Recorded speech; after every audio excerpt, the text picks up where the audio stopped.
Jeff White again with SBL Silat Open Circle and VersatileFightingArts. Wanted to play around more with the knife juru, utilizing the different blocks and maybe separating them out a little bit more this time. And also, when we were working on the previous tape, it was just coming in, and that was pretty much it. You can add into this platform other strikes that you just feel like you want to add into that day. It is good to add in extras, to mix it up a little bit, still maintain the core concepts, but there's always these little half beats, little extra hits that you can throw in, so that just so you start to see them, you know that they're there, and when they occur, then in a sparring or in a fight, then you're not going to be thrown with, here's something, oh, I wanted to do something, can this be done? You don't want anything to hinder your flow. With all of this, the whole idea of working any kind of platform, juru, is to understand the concepts, but also to build it into your body. Build this, not just muscle memory, build it deep inside. And so you just flow with it. You don't have to think about it. It is no longer a conscious thought, that you are simply moving, and you'll use the tools or responses that you've trained for, but then you trained and you built them into you so that they just now come out. You can always find, you can tell to what level your training has been absorbed by how much you do without thinking about it. And that doesn't mean just to walk in flailing your hands and arms and feet, but when you are intentional, and and a fight is chaotic, so it doesn't always work according to the plan. In fact, you can pretty much guarantee after the first strike, your plans become very much in the moment. So how do you respond? And you want this, now is the time to build this flow into you. So, if we look at our basic form, and then this goes into our 2 block, that's into 3 block, that's into 4, and that's that is our knife juru, all right, for SBL. So once again, as I come in this case, I'll go ahead and draw. I have my stab, I have my return, there's my angle 2, I've got a check, I've got a returning slice, redondo, chambering slice, cycling slice, and then I come back, I holster, and I'm back into my position. If I want empty hand, I'll come down here. Empty hand's a little bit different with 2 because I don't need the stab, so we just come up, and then we come back. Angle 3, remember, comes up here. We split open, we come back, feeds into angle 4, which is very similar to an RNE6. This time I'm going to come in with, I've got the punch, and now I'm going to come in once again with my downward elbow to come in and come back. So,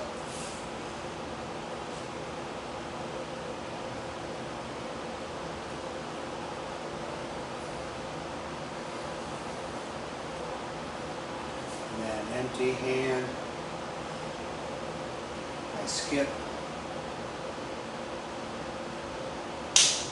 I like throwing an elbow here, we'll talk about that, and then we come back. This is our ready stance for drill work. So this is going to be a ready stance. We'll come through. I will not start out my fight like this in a more traditional setting. I may come in and I'm going to open. So I may provide openings, but this is a little more expressive. Whereas if I go from here, and this is actually going to be fight, I might move the step up, relax the hands from the front. Now I have, and I'm left-handed, so I feel more comfortable here, but see, now I have Shingi, most everything. And this is interview stance from one style that I know. We just call this is just our regular stance. So if we're in an altercation in a fight, then there's a lot of good reasons to leave your hands down. I can still move them quickly, but a lot of times we'll be up here as if we're de-escalating. I don't want to have my hands, in case there's a blade, I don't want to have my underarms, the underside of my arms exposed. So I'll be a little bit more patterned off like this. But for our purposes today, I'm looking at jurus. So gather. I'm grabbing my blade. This is an L step. Remember, I went here, here.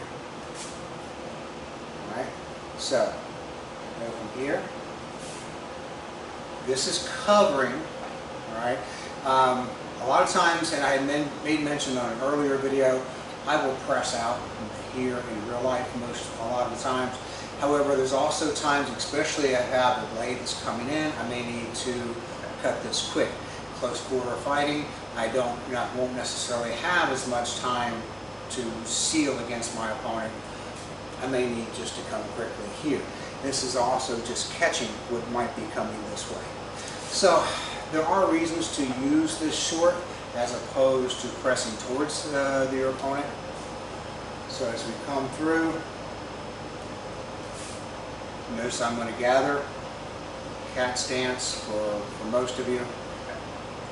Stab, come back. Number 2 with a check. Coming around for our third strike is going to be this slice. Now I like, and this is where I add in, this is where we would then reholster and come back, but because I also today I want to bring in this forearm. This is a number 3 strike from my series.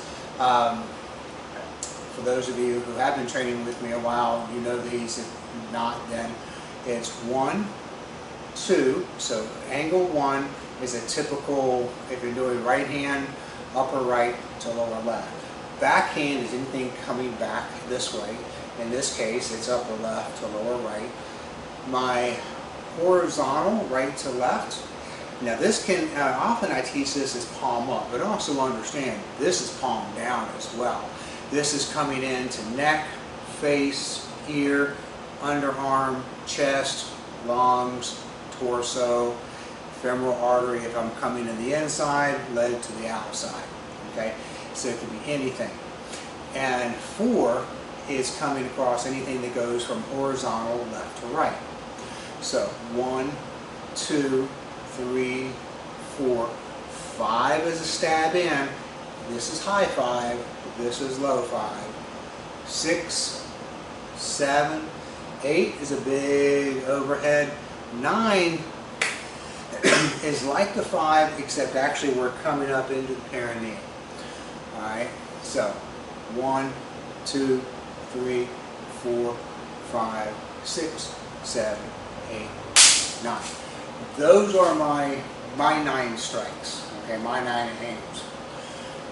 So when you hear me talk about coming back with a number 2, this would be a high 5, that would be a 2, this is just a redondo strike, and now there's my 3. So now I'm going to bring it under, step back, close in guarded position, holster, sink back into Prasan. Now I can go through with empty hand if I want, and come through with empty hand. Now when I get finished with empty hand, obviously I don't need to reholster, so my elbow just comes up.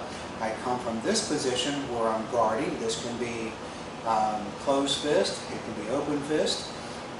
This comes up. I tend to do a lot of open fist work rather than closed fist work. There is a place for just a good punch, a good jab and a cross, but also palm strikes and anything that's reaching out to be open hand, and I love doing the palm strikes. So once again, if I'm looking at coming in, This is using my one.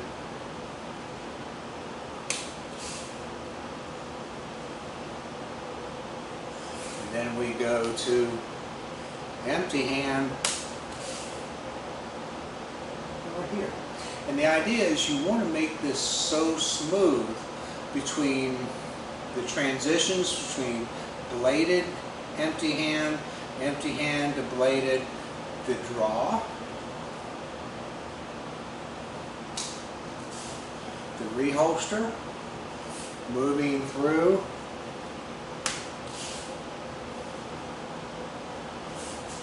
so even if you notice then, I was out of timing.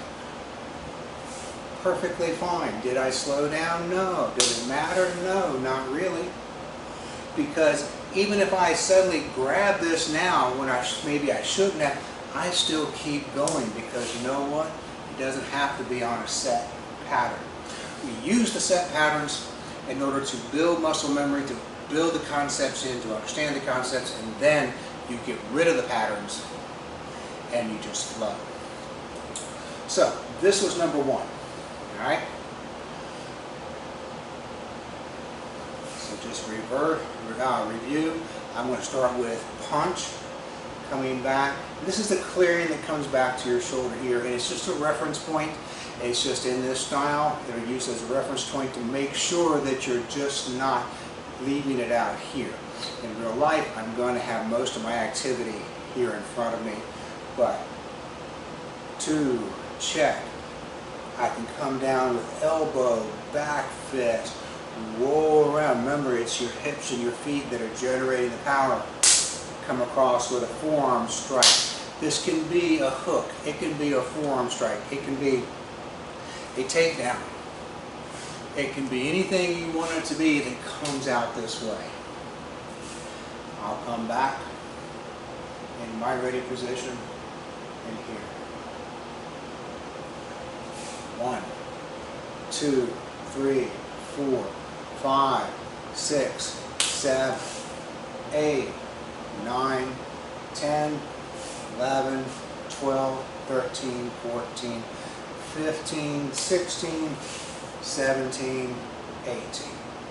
So that will give us number one.